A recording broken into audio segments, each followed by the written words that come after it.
Hello, happy Tuesday. So I have my cue card because you guys know that I forget things.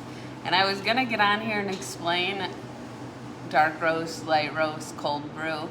But then as I was writing it out, I confused myself even more. So I don't know how to explain it to you guys.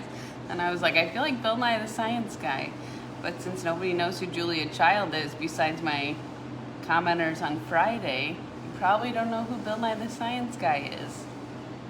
But anyways, so this is the easiest way I can describe caffeine content. If you have the same volume of beans, dark roast would have the least amount of caffeine. That's based on the same volume of beans. So when we first opened the cafe, we had to go to training in Chicago every Monday. And the guy who was explaining this literally had a huge whiteboard, and he was writing the science behind coffee beans and roasting and caffeine content. And it was a huge whiteboard, and it had like, what's it, periodic table? Elements from the periodic table on there. It was like legit. But like the easiest way I can describe it is if you're basing oh my god. I knew I would confuse you guys more. Okay. If you want the most caffeine, coffee bean starts out as green. So the closer it is to green, the more caffeine it has by volume. So there's green coffee bean extract. That's the original bean. And then when it gets roasted, it gets darker and darker and darker.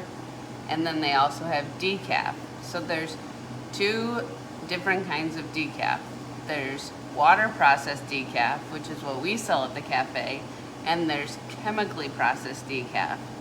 And don't ask me what the chemical is that they use to remove decaf, because it begins with an F and it's a super long word. But we only use water processed decaf at the cafe.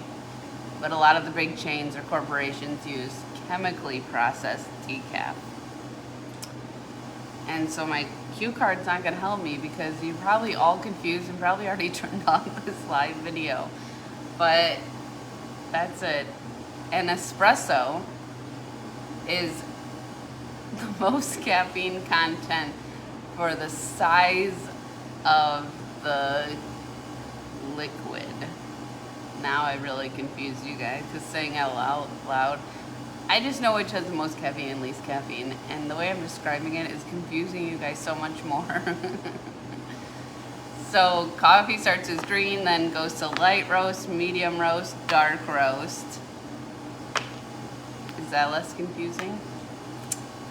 And espresso has the most caffeine per volume, but it's not the most caffeinated. Not more caffeine than a cup of coffee, but per volume. So if you want the most caffeine, light roast, green coffee extract, cold brew. Cold brew has the most caffeine out of all of those. Don't get dark roast then, if you want the most caffeine. That's the moral of the story. And I'm gonna ask the guy from Chicago, maybe he could send me a picture of the whiteboard, because he literally put a whole whiteboard of all the periodic table elements of why dark roast has the least amount of caffeine. But then people come in the cafe, they're like, I need the most caffeine, I need a dark roast. The dark roast has the boldest flavor, the strongest flavor, but it doesn't have the most caffeine by volume. I'm gonna find the periodic table that he gave me and I'm gonna send it to you guys, because I'm so confusing you guys this morning, and you're like, it's 6:15 in the morning and I don't understand what's going on. Just my cue card's coming in not handy at all. So that's it.